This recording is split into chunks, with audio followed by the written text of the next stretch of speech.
January 13th, 1968. Folsom Prison's warden tried to censor Johnny Cash's setlist 30 minutes before the concert. Johnny's ultimatum shut down the entire show and changed prison history forever. To understand the magnitude of what happened that day at Folsom State Prison, you need to understand what Johnny Cash was walking into. And you need to understand what prison concerts meant in 1968. They didn't exist. Not real ones. Not the kind where an artist treated inmates like human beings instead of animals in cages. Prison entertainment in 1968 consisted of maybe a chaplain with a guitar singing hymns, or occasionally a local community group performing sanitized, uplifting music designed to remind prisoners of the wholesome world they'd left behind. The idea of a major recording artist performing inside a maximum security facility was revolutionary, dangerous, and completely unprecedented. But Johnny Cash wasn't interested in playing it safe. By 1968, Johnny had been performing for prisoners for years, starting with small county jails and gradually working up to state facilities. He believed that music could reach people that society had given up on. He believed that prisoners were still human beings who deserved dignity, respect, and the chance to hear real music performed by someone who saw them as more than just their worst mistakes. Folsom State Prison was different from the smaller facilities Johnny had played. Built in 1880, Folsom housed California's most dangerous criminals, murderers, armed robbers, career criminals who had exhausted society's patience. The prison had a reputation for brutality, riots, and a guard culture that viewed inmates as irredeemable predators who deserved whatever punishment they received. The warden of Folsom State Prison in January 1968 was a man named Robert Miller. Miller was old-school correctional, meaning he believed that punishment, not rehabilitation, was the purpose of prison. He'd been warden for 12 years and had built his reputation on running a tight, disciplined facility where inmates knew their place and stayed in it. Miller had been reluctant to allow Johnny Cash to perform at Folsom in the first place. The idea came from the prison's chaplain, Father Thomas Erskine, who had been pushing for more substantial programming to reach the inmates. Father Erskine had heard Johnny perform at San Quentin the previous year and had witnessed the powerful connection between the artist and the prisoners. But Miller didn't care about connection or rehabilitation. He cared about control. In a concert by Johnny Cash, a man known for singing about outlaws, rebels, and society's forgotten people, represented a potential threat to that control. Miller had finally agreed to the concert, but only with strict conditions. Johnny could perform, but only approved songs. Nothing about crime, nothing about rebellion, nothing that might glorify the outlaw lifestyle or encourage the kind of thinking that had put these men behind bars in the first place. January 13th, 1968 started like any other day at Folsom. The prisoners went through their normal routines. Breakfast in the mess hall, work details, the endless monotony of institutional life. But there was an electricity in the air that the guards noticed immediately. The inmates knew Johnny Cash was coming. Word had spread through the prison population like wildfire. For men who had been forgotten by society, ignored by families, written off by the justice system, the idea that a major star would come to perform specifically for them was almost too good to believe. These weren't men accustomed to kindness or recognition. They were used to being treated as less than human. Johnny arrived at Folsom around noon, 4 hours before the scheduled performance. He came with his full band, Carl Perkins on guitar, Marshall Grant on bass, W.S. Holland on drums, and June Carter, who would be performing as well. They also brought a mobile recording unit. This wasn't just going to be a concert. It was going to be an album. The recording aspect made Warden Miller even more nervous. A live performance was one thing, but a permanent record of Johnny Cash performing for criminals? That could send the wrong message to the outside world. That could make it look like society was celebrating criminal behavior instead of punishing it. Miller met Johnny and his team at the prison's administrative building. He was a big man, probably 6'2", and 220 pounds, with the bearing of someone accustomed to absolute authority. He wore his uniform impeccably and carried himself like a military officer, which he had been before entering corrections. "Mr. Cash," Miller said, extending his hand, "welcome to Folsom State Prison." Johnny shook Miller's hand and looked him directly in the eyes. "Warden Miller, thank you for allowing us to be here. I hope you understand that this is highly unusual. We don't typically allow outside entertainers, and certainly not recording sessions." "I understand, and I appreciate you making an exception." Miller nodded curtly. "There are, however, some ground rules we need to discuss." Johnny's expression didn't change, but those who knew him could sense the slight tensing that meant he was preparing for conflict. "What kind of ground rules?" Miller pulled out a piece of paper. "I've prepared a list of approved songs. These are selections that we feel are appropriate for this environment and this audience." Johnny took the paper and looked at it. His face remained calm, but June Carter, standing next to him, could see his jaw tighten slightly. The list contained 15 songs, all of them Johnny's most mainstream, family-friendly material. "I Walk the Line," and "It Ain't Me Babe," "Orange Blossom Special," "Daddy Sang Bass," songs that were popular but completely sanitized of any edge or attitude that might resonate with the prison population. More importantly, the list didn't contain any of the songs that Johnny had specifically chosen to perform for these men. Songs like Folsom Prison Blues, 25 Minutes to Go, The Green Green Grass of Home, songs that spoke directly to the experience of incarceration, loss, and the hope for redemption. Johnny looked up from the paper. Warden, with respect, this list doesn't include some of the songs I was planning to perform. I'm sure you'll find the approved selections more than adequate for a quality show. What about Folsom Prison Blues? The men are expecting to hear that. It's one of my most requested songs. Miller's expression hardened. Mr. Cash, Folsom Prison Blues contains lyrics about shooting a man in Reno just to watch him die. I don't think that's the kind of message we want to send to men who are here because they've committed violent crimes. Johnny was quiet for a moment. Warden, have you ever listened to the whole song? I've heard enough. Because if you had, you'd know that it's not glorifying violence. It's about a man paying the price for his mistakes. It's about consequences. It's about regret. Miller wasn't interested in lyrical interpretation. The decision has been made, Mr. Cash. You can perform the songs on the approved list, or we can cancel the concert. The room went silent. Carl Perkins looked at Johnny nervously. June Carter stepped closer to her husband. The prison officials who had gathered for the meeting watched to see how Johnny would respond. Johnny Cash had faced this kind of censorship before, but never in a situation like this. These weren't record executives worried about radio play or concert promoters concerned about ticket sales. These were men who held absolute power over 1,100 human beings who were counting on this concert to break the crushing monotony of prison life. Johnny folded the paper and handed it back to Miller. Warden, I need to ask you something, and I want you to think carefully before you answer. Miller looked suspicious but nodded. Why did you agree to let me perform here? Because the chaplain felt it would be good for morale. And what kind of music do you think would be good for the morale of men who are locked in cages for years or decades at a time? Miller didn't answer. Johnny continued, his voice calm but intense. Do you think they want to hear songs about Saturday night dances and puppy dogs? Do you think they want to be reminded of the normal, happy lives they can't have? Or do you think they want to hear songs from someone who understands what it's like to feel trapped, what it's like to make mistakes, what it's like to pay a price? Mr. Cash, I don't think you understand the nature of the men we house here. I understand them better than you think. Miller's face reddened. These are not good men, Mr. Cash. These are killers, rapists, armed robbers. They are here because they chose to prey on innocent people. Johnny stepped closer to Miller. When he spoke, his voice was quiet but carried the weight of absolute conviction. Warden, every man in this prison was once somebody's little boy.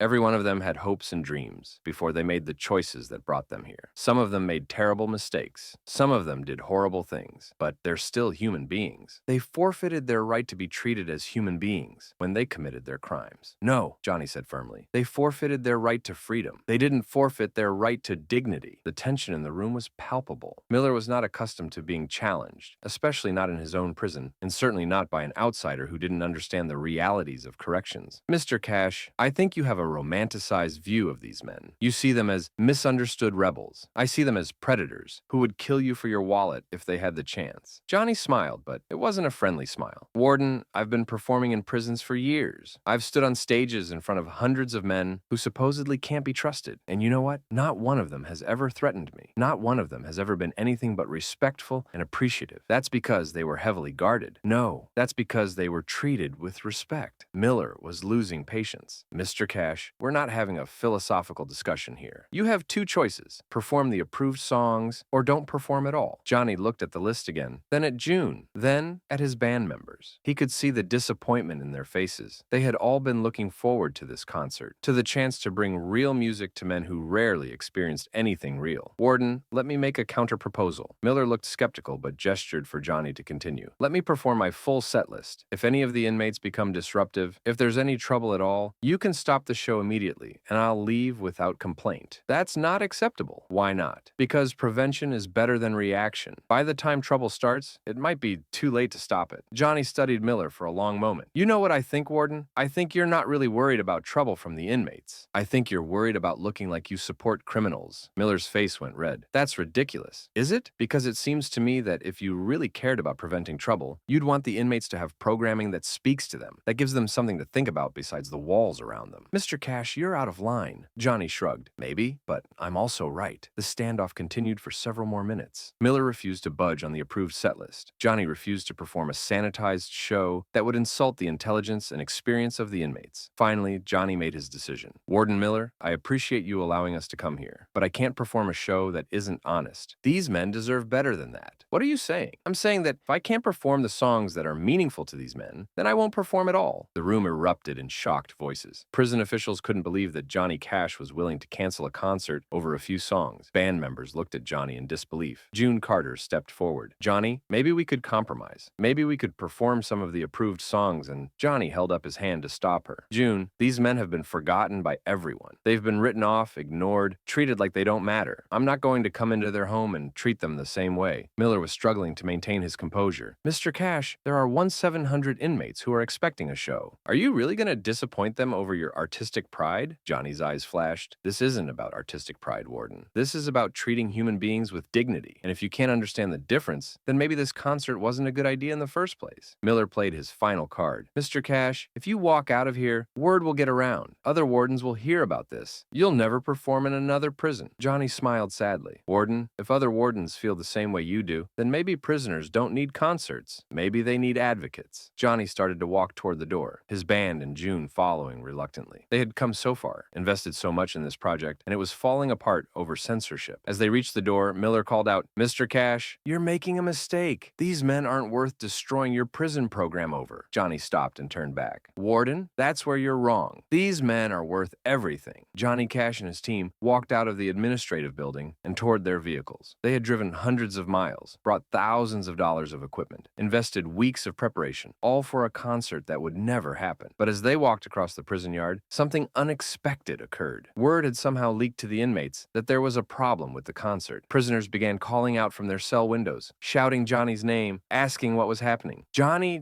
Cash, are you really here? We've been waiting for hours. Don't leave us, Johnny." Johnny stopped walking. He looked up at the cell windows, at the faces of men who had been counting on this one moment of connection, this one break from the endless monotony of prison life. June Carter touched his arm. "Johnny, maybe we could talk to Father Erskine. Maybe he could help negotiate something." Johnny looked at the faces in the windows, then back at the administrative building where Warden Miller was probably feeling victorious about maintaining his authority. "No," Johnny said. "We're not negotiating. We're not compromising. We're doing this right, or we're not doing it at all." Johnny walked back toward the administrative building. June and the band followed, confused about what he was planning. Johnny found Miller in his office, probably preparing a press statement about the canceled concert. "Warden, I have one more proposal." Miller looked up, surprised. "I thought you were leaving." "I changed my mind. Here's my final offer. I perform my full set list, the songs I choose, the way I choose to perform them. In exchange, I give you my personal guarantee that there will be no trouble. If any inmate becomes disruptive for any reason, I will personally calm them down. If I can't, then you can end the show, and I'll never ask to perform in a prison again." Miller studied Johnny's face. "What makes you think you can control 1,700 dangerous criminals? I don't want to control them. I want to connect with them. There's a difference. And if you're wrong, if something goes wrong and someone gets hurt," Johnny's voice was steady, "then I take full responsibility." Miller was quiet for a long time. He was a practical man, not given to sentiment or idealism. But he was also a man who understood that his prisoners were becoming increasingly restless, and a canceled concert could lead to the kind of unrest that would make his life much more difficult. "Mr. Cash, against my better judgment, I'm going to allow you to perform. But understand this. At the first sign of trouble, this ends. And if anything goes wrong, it's on your head." Johnny extended his hand. "Deal." 30 minutes later, Johnny Cash walked onto a makeshift stage in the Folsom Prison cafeteria. 1,700 of California's most dangerous criminals were seated at long tables, guarded by dozens of correctional officers positioned around the room. The moment Johnny stepped up to the microphone, the room erupted in cheers and applause that lasted for nearly 5 minutes. These men, who were accustomed to being treated as less than human, were being visited by one of the biggest stars in music, and he had fought for the right to sing to them honestly. Johnny's first words became legendary. "Hello, I'm Johnny Cash." The roar from the crowd was deafening. Then Johnny did exactly what Warden Miller had forbidden him to do. He started singing Folsom Prison Blues. "I hear the train a-comin', it's rolling around the bend." The reaction from the inmates was unlike anything Johnny had ever experienced. They weren't just listening, they were living every word. When Johnny got to the line about shooting a man in Reno, just to watch him die, instead of glorifying violence, the line hit the room like a confession of regret. These men understood regret. They understood consequences. They understood what it meant to pay a price for your mistakes. Song after song, Johnny performed exactly the set list he had planned. 25 minutes to go, The Green, Green Grass of Home, Greystone Chapel, songs that spoke directly to the prison experience, to loss, to hope. to the possibility of redemption. The inmates were completely engaged but perfectly behaved. There was no disruption, no trouble, no violence. Just 1,700 men experiencing something they rarely got: respect, understanding, and music that acknowledged their humanity. Warden Miller watched from the back of the room, amazed despite himself. He had never seen the inmates so focused, so peaceful, so genuinely moved by anything. The concert lasted nearly 2 hours and was recorded in its entirety. At Folsom Prison would become one of Johnny Cash's most successful and critically acclaimed albums, proving that authentic music could reach audiences that sanitized entertainment never could. After the show, as Johnny was packing up his equipment, Warden Miller approached him. "Mr. Cash, I owe you an apology." Johnny looked up, surprised. "I was wrong about the songs, wrong about the inmates' reaction. That was